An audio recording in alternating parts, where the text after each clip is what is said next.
मी विद्या आणि हे आहे पंचपक्वान्न. चला तर सुरू करूया चवीची नवी सफर. आज आपण बनवणार आहोत अगदी झटपट होणारे आणि त्याचबरोबर अगदी पेढ्यासारखे मऊ लागणारे रव्याचे लाडू. चला तर रेसिपीला लगेच सुरुवात करूया. इथे मी एका कढईत 4.5 चमचे इतकं साजूक तूप घेतलं आहे आणि त्यामध्ये 2 कप इतका रवा. आणि आता हा रवा आपण छान मध्यम आचेवरती खरपूस भाजून घेणार आहोत. हा रवा भाजत असताना आपल्याला गॅसची फ्लेम ही मध्यमच हवी आहे आणि रवा अगदी छान आपल्याला भाजून घ्यायचा आहे.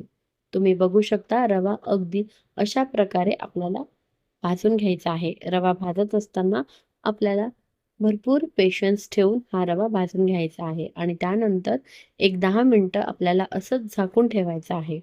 10 मिनिटानंतर आपल्याला एका मोठ्या भांड्यामध्ये हा रवा छान गार करून घ्यायचा आहे.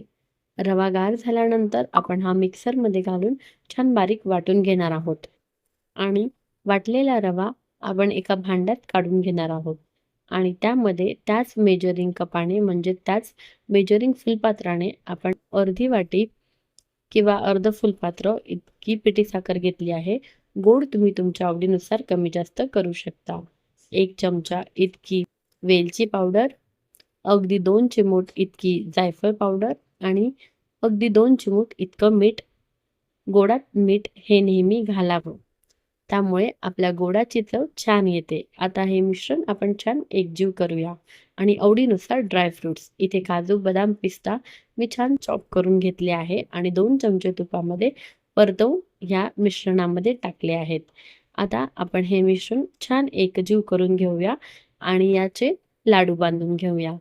अशा प्रकारे आपण हे मिश्रण छान एकजीव करून याचे लाडू वळून घेतले आहे आणि तुम्ही बघू शकता हे लाडू किती छान झाले आहेत आणि अशाच पद्धतीने आपण सगळ्या पिठाचे छान लाडू वळून घेणार आहोत. काय आहे की नाही अगदी सोपी रेसिपी, झटपट आणि स्वादिष्ट तयार झाले आहे आपले रव्याचे लाडू. रेसिपी कशी वाटली आहे हे मला कमेंट करून नक्की कळवा. आशा करते तुम्हाला माझे व्हिडिओज आवडत असतील. जर आवडत असतील तर like, share with your friends and family आणि चॅनलवर जर नवीन असाल आणि अजूनही चॅनलला सबस्क्राईब केलं नसेल तर चॅनलला सबस्क्राईब करायला विसरू नका. स्वयंपाकघरात प्रेम असू द्या आणि तुमच्या यूट्यूबवर पंचपक्वान्न.